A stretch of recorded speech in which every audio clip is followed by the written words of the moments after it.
Macmillan Audio presents The Italian Party by Christina Lynch. Read for you by Edoardo Ballerini. Edward T. Hall, the cultural anthropologist who advised members of the State Department in the 50s, wrote that you can live in another culture all your life and you will never completely understand it. But you will come to understand your own. Holly Bruback. Dislocation, Italian Style. The New York Times, July 18, 2014. Part 1. Terzo di Camoglia.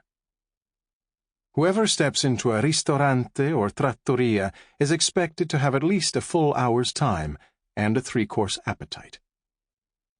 Eating in Italy. The sacred canons of gastronomy prevail despite innovations. The New York Times, March 4, 1956. Chapter 1. La Lupa, the Wolf. From Rome, the coat of arms. From Siena, the honor. Tuscany, April 25, 1956. 1.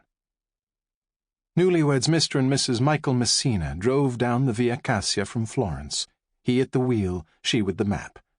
The car was brand new, a 2-tone Ford Fairlane in canary yellow and white, headlights gazing into the future, the only car of its kind in all of Italy.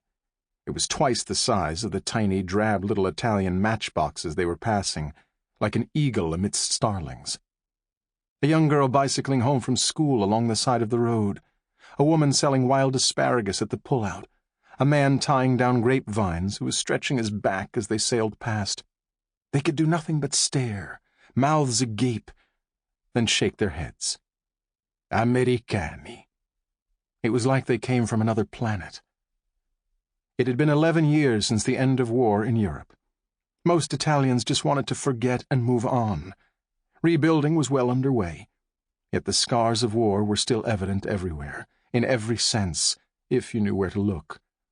Milan, for example, had been nearly leveled, but with great practicality the Milanese had bulldozed all of the debris into a neat, enormous pile on the outskirts of the city, covered it with dirt, nicknamed it the Little Mountain, and built a new city center.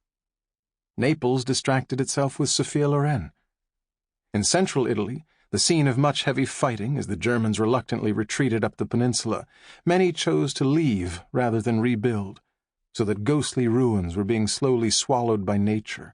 Half an ivy-covered arch here, a fig tree growing through a cracked tiled roof there, stone walls crumbling under the claws of rampant, unruly caper bushes. "Don't you wish," the wife said, tracing her finger along the edge of the car window, "that when you met someone, you could see the story of his or her life? Fast, like a quick little movie, you know?" "That sounds awful," said her husband, teasing. "I don't want people to see me picking my nose in 4th grade. "No," she insisted. "It would be just the most important events, the ones that have shaped who they are, so you could really know them." "Still not signing up," he said. They passed a dilapidated blue bus, every face inside turned to watch them, wide-eyed. "Really? Don't you think it would help us all get along better, understand each other better?" "Like if I saw Stalin's childhood puppy getting run over, I would have liked him better? Don't think so." She blushed. "I guess you're right." As the car zoomed down the road, Scottie took it all in, her eyes hungry for a new landscape, a fresh start. She reminded herself that it was better that Michael couldn't see the story of her life.